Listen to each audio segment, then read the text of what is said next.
Hidden Urdu stories کے معزز ساتھیوں، السلام علیکم۔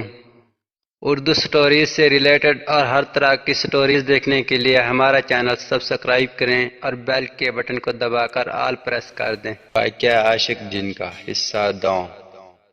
یہ سننے کے بعد مجھے ڈرنا چاہیے تھا، مگر پتہ نہیں کیوں میرے دل میں ذرا بھی ڈر نہیں پیدا ہوا، بلکہ میں ہنستے ہوئے وہاں سے اپنے کمرے کی طرف بڑھ گئی۔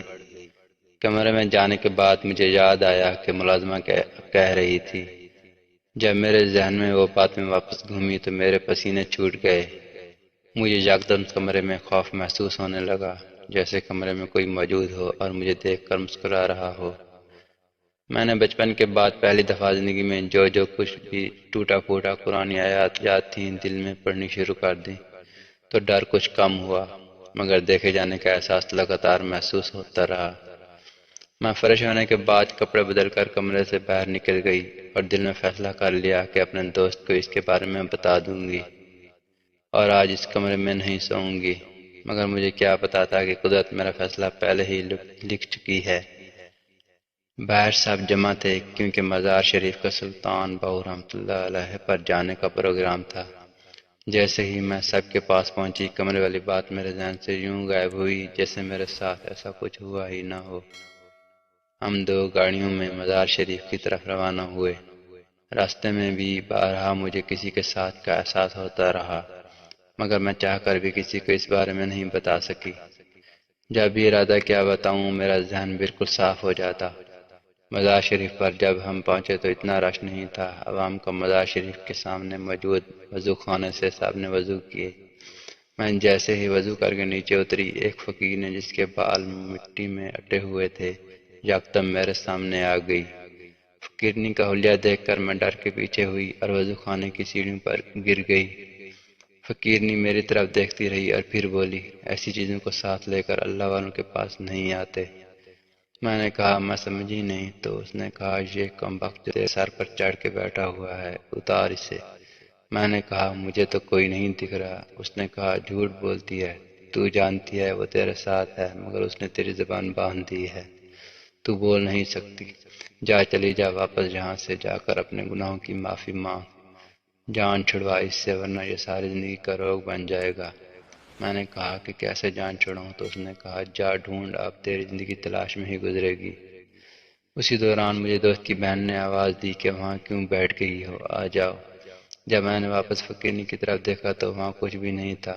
میں گھبرا گئی اور بھاگ کر باقی سب کے ساتھ مل گئی۔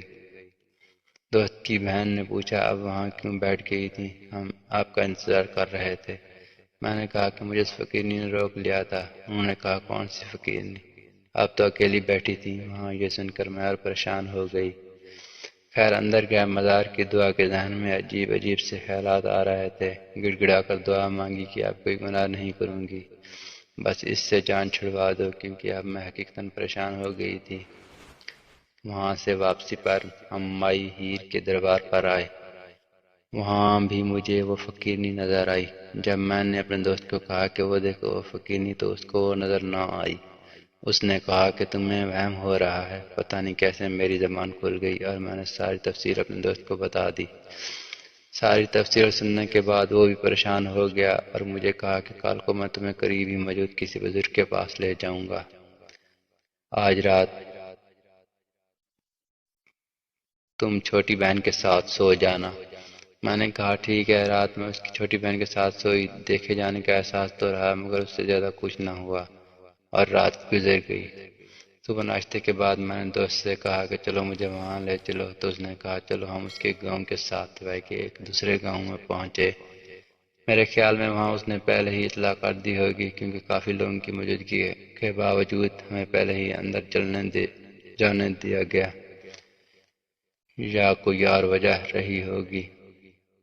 اندر ایک بزرگ کوئی 50 سال کے قریب عمر ہوگی، سفید کالی داڑھی، لمبے بال، بیٹھا ہوا تھا۔ سلام دعا کے بعد میں نے سارا حال کم و وقت بیان کر دیا، جس کے بعد اس بزرگ نے کچھ پڑھنا شروع کر دیا۔ جیسے جیسے وہ پڑھتے جاتے تھے میرے سر اور کندھوں پر وزن بڑھتا جاتا تھا۔ اچانک کوئی چیز مجھ سے الگ ہو کر دیوار میں سما گئی اور دیوار پر ایک سایہ نظر آنے لگا۔ مگر مجھے لگ رہا تھا وہ بہت خطرناک ہے۔ اس وقت بزرگ نے اس کو کہا کہ کیوں اس لڑکی کو پریشان کر رہی ہو؟ شاید سے آواز آئی کہ میں اس کو پسند کرتا ہوں۔ تم جتنا علم رکھتے ہو اس سے زیادہ علم میرے پاس ہے، میرے راستے میں مت آنا، ورنہ یہ جو تم نے سانگ رچایا ہوا ہے 1 منٹ میں ختم کر دوں گا اور تمہیں ننگا کر کے سارے گاؤں کے سامنے کھڑا کر دوں گا، اور جو تم اس گاؤں کی عورتوں کے ساتھ کر چکے ہو سب کو بتا دوں گا۔ اتنا سننا تھا کہ وہ بزرگ گھبرا گیا اور اس سے معافی مانگنے لگا۔ میرے دوست نے جب یہ سب سنا تو اس نے اس بزرگ کو گریبان سے پکڑ لیا اور 2 3 تھپڑ مارے، مگر میں نے کہا کہ چھوڑو، چلو ہم چلتے ہیں۔ جیسے ہی ہم باہر نکلنے لگے سایہ نے کہا میں اب تمہیں نہیں چھوڑوں گا، جاؤ جہاں مرضی چلے جاؤ، ہر ہفتے کے 2 دن میرے ہوں گے، میں آیا کروں گا، خوب سج سنور کے رہا کرو میرے لیے۔ میرا خوف سے برا حال تھا، میں بے ہوش ہونے کے قریب تھی۔ میرے دوست نے مجھے پکڑا اور باہر گاڑی تک لایا۔ گاڑی میں بیٹھتے ہی میں نے دوست سے کہا مجھے لاہور میری والدہ کے پاس چھوڑ آؤ۔ دوست بھی پریشان ہو گیا تھا، اس نے بھی سوچا اس وقت یہی بہتر ہے کہ مجھے میری والدہ کے پاس چھوڑ آئے۔ خیر گھر سے کپڑوں کا بیگ لیا اور لاہور کی طرف نکل پڑے۔ میں نے اپنی والدہ کو فون کیا اور پوچھا کہ وہ کہاں ہیں۔ ماں آخر ماں ہوتی ہے، میرے لہجے سے ہی وہ سمجھ گئی کہ میں پریشان ہوں۔ والدہ نے بتایا کہ وہ وہاں ہیں یا اپنے بہن کے گھر۔ میں نے دوست کو ایڈریس بتایا اور اس نے مجھے مطلوبہ جگہ ڈراپ کر دیا۔ میں نے اپنی والدہ کو سب بتایا اور انہوں نے اپنی بہن کو، سب پریشان ہو گئے۔ خالہ کی ساس نے بتایا کہ یہاں قریب ہی ایک بندہ ہے جو کالا علم کرتا ہے مگر جنات کو قابو کرنے کا دعویٰ کرتا ہے۔ ہم فوراً اس کی طرف روانہ ہوئے۔ وہاں جاتے ہوئے راستے میں بار بار میرے دماغ میں ایک ہی جملہ گھوم رہا تھا، مت جاؤ وہاں، مت جاؤ وہاں، مگر میں چلتی رہی۔ 2 گلیاں دور اس بندے کا گھر تھا۔ جب ہم وہاں پہنچے تو وہ کہیں جانے کے لیے نکل رہا تھا۔ ہمیں دیکھ کر رک گیا اور مسئلہ سننے کے بعد اس نے ہمیں اندر بلا لیا۔ جیسے ہی ہم اندر داخل ہوئے ہمارے پیچھے ہی وہ بھی اندر داخل ہوا۔ جیسے ہی وہ بندہ گھر کے اندر داخل ہوا تو جیسے کسی نے اس کو ہوا میں اچھال دیا ہو اور ہمارے اوپر سے اڑتا ہوا آ کر ہمارے سامنے گرا اور اس کا سر پھٹ گیا۔ پھر تو جیسے کوئی باقاعدہ اسے مارنے لگا، کبھی ایسا لگتا کہ جیسے کوئی لاتیں مار رہا ہو اور کبھی تھپڑوں کی آوازیں آنے لگتی۔ ہم فوراً وہاں سے واپس پلٹیں اور گھر کی طرف دوڑ لگا دی۔ لوگ بھی حیرانی سے ہمیں دیکھ رہے تھے کہ ان عورتوں کو کیا ہوا، ایسے گلیوں میں دوڑ رہی ہیں۔ ہم نے گھر پہنچ کر ہی سانس لیا۔ گھر پہنچتے ہی میری والدہ اور خالہ کی سانس جو کافی ایجڈ تھی مگر وہ بھی ہمارے ساتھ بھاگ کر ہی آئی تھی، چارپائی پر گر گئیں۔ خالہ کی بیٹیوں نے فوراً پانی دیا ہمیں۔ ہم بیٹھے ہی تھے کہ دیوار پر ایک کالا سایہ بلا نظر آیا۔ میں نے اپنی زندگی میں اتنا موٹا بلا کبھی نہیں دیکھا تھا۔ اس کی آنکھیں اللہ اللہ، آج بھی سوچتی ہوں تو خوف سے دل کانپنے لگتا ہے۔ اتنی سرخ تھیں اور لگتا تھا کہ ان میں آگ جل رہی ہو۔ وہ آنکھیں مجھے اپنی وجود میں گڑتی ہوئی محسوس ہو رہی تھیں۔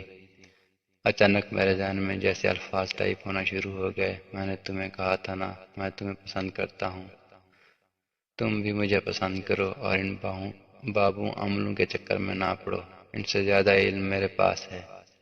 ایک کا حال تم وہاں دیکھ کر آئی ہو اور ایک کا حشر یہاں دیکھ لیا، اب بھی نصیحت حاصل نہیں ہوئی تمہیں؟ مجھے تو ایسا تھا جیسے کاٹو تو بدن میں خون نہیں۔ اتنے میں خالہ کی بیٹی نے جوتا مارا جو سیدھا جا کے اس بلے کے کمرے پر لگا۔ جوتا لگتے ہی اس نے پلٹ کر اس کی طرف دیکھا۔ جیسے اس کی نظریں خالہ کی بیٹی کی نظروں سے ملی، خالہ کی بیٹی نے تڑپنا شروع کر دیا، آنکھوں کو پکڑ کر اور اونچی آواز میں رونے لگی۔ میرے ذہن میں پھر ٹائپنگ شروع ہو گئی کہ تمہارے اور میرے درمیان اگر کوئی آیا تو اسے ایسی ہی سزا ملے گی۔ میں نے کہا کہ اس کا قصور نہیں ہے، وہ نہیں جانتی کہ تم کون ہو، اسے معاف کر دو۔ اس کا کہا جو سزا دے دی وہ دے دی، ہاں اس کی سزا مختصر کر دیتا ہوں، صبح تک یہ ٹھیک ہو جائے گی۔ اتنا کہہ کر وہ بلا دیوار سے دوسری طرف اتر گیا۔ وہ دن اور آج کا دن ہم کئی عاملوں بزرگوں کے پاس گئے، بہت سے عامل تو اس کی دھمکیوں سے بھی ڈر گئے اور کچھ نے نقصان اٹھایا۔ اسی دوران میں لندن بھی واپس گئی، وہاں بھی چرچوں میں گئی، جن اتارنے والوں سے ملی مگر وہ کسی کے بھی قابو میں نہیں آیا۔ پھر میں اب 2 سال سے یہاں ہی ہوں اور کئی بزرگوں کے پاس گئی مگر کچھ نہیں بنا۔ اسی دوران وہ باقاعدگی سے ہفتے میں 2 دن میرے پاس آتا ہے، مجھے استعمال کرتا ہے۔ کئی دفعہ اس نے مجھے نکاح کا کہا مگر میں اس سے نکاح نہیں کرنا چاہتی۔